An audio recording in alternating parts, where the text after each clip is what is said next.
But there are 100 veterans in the 119th Congress. This is the most in 8 Congresses. Veterans, by and large, as you know, from where I come, as we know, results-oriented people.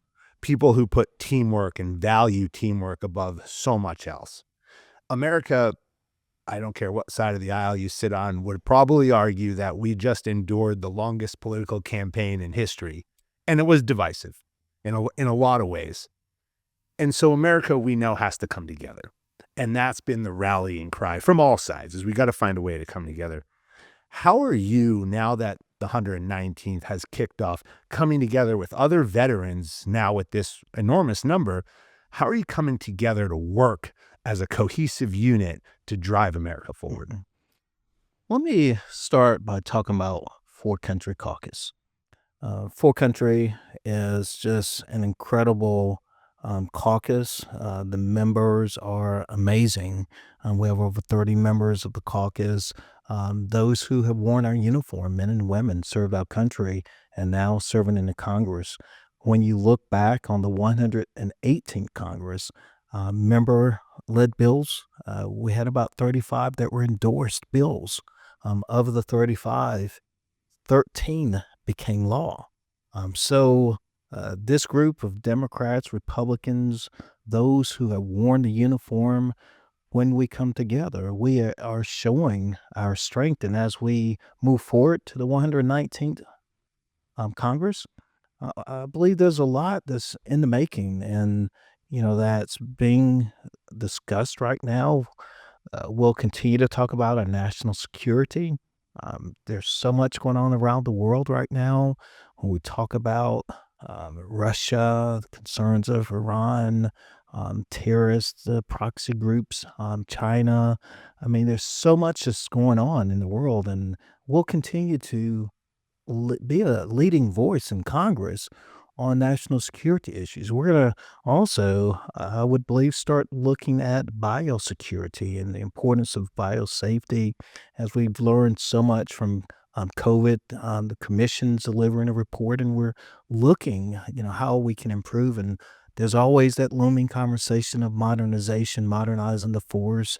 And we've always delved to some extent into veteran issues. How can we deal with those now who have taken off the uniform, but perhaps are serving in different ways? So I'm excited about the 119th Congress, excited about For Country Caucus in particular as a co-chair, leading with my friend, Representative Jake Gelsey.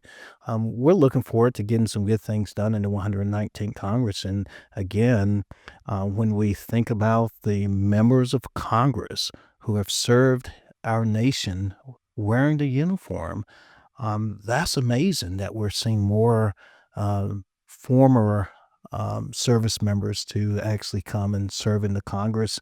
And I can tell you, going to the root of your question, growing up in Snow Hill, North Carolina, I cropped tobacco, making ends meet, and went on to serve our country. I graduated in 94 from the Air Force Academy.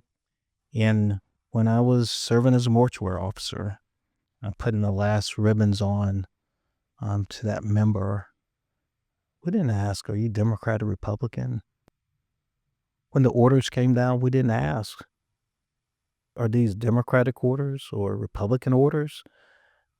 We executed the mission, and I think the mission becomes our focus. And as we continue to focus on mission, be mission-driven, especially For Country Caucus members, and being that example here in the Congress, that it's going to make us even better as a nation and as a Congress. We're going to move beyond that low double-digit approval rating. Yeah. No, I agree. And I think it's critically important for the nation to be able to get things done. That's what has to happen. One of the things that we've seen with this administration is a lot of veterans now taking key cabinet positions.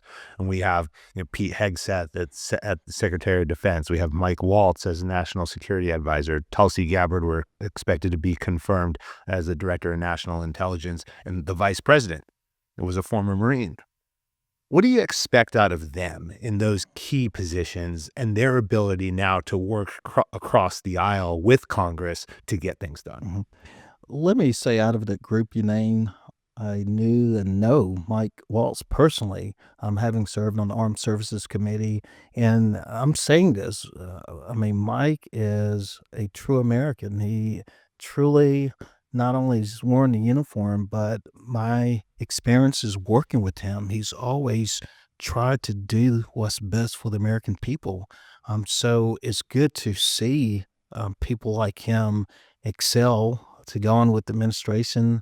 You know, the unfortunate side of that, it pulls them out of the Congress, and you know, in a selfish way, I've been able to work with him to tackle some of our tough issues. We're just now working in a different light. But my expectation would be of anyone who's worn the uniform and now serving on the cabinet, it was, or it is. I mean, we all remember. You remember taking your oath of office. Actually, if you served the career over time, you took many of them. And the fundamental basis of that oath is to protect the Constitution. I would expect everyone to be all in to protect the Constitution of the United States. And I would expect everyone to wake up every single day and ask themselves the question, how can I make sure we're doing everything to keep the American people safe?